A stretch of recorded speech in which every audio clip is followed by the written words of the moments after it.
Jesus commissioned his followers to go and make disciples of all nations. What is the key word in that sentence? Disciples. And what is the key element of being an authentic, faithful disciple of Christ? Discipline. We need discipline in our lives as Christians. So we give thanks to God today for that great reading from the book of Hebrews, which tells us that God desires to discipline us.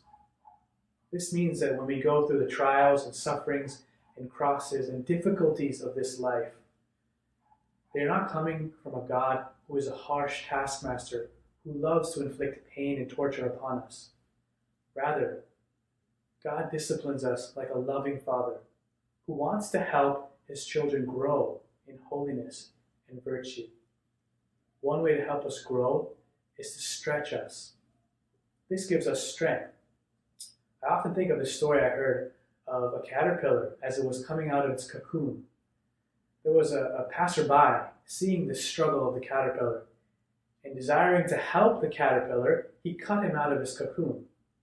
But what happened? The caterpillar fell to the ground, withered, and died. And why is that? It's because the strength in the new butterfly's wings comes from the struggle that it experiences as it is leaving its cocoon.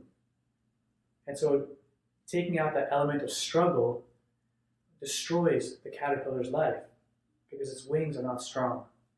In the same way, the strength and the struggle of our trials in our life are not God's harsh plan for us. Rather, it is his desire to help us grow.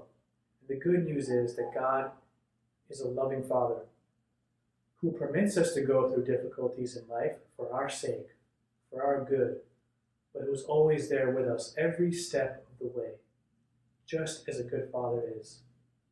And so we thank God for this great truth, that he desires greatness from us. He desires greatness for us. And that greatness is forged in the crucible of suffering and of trials.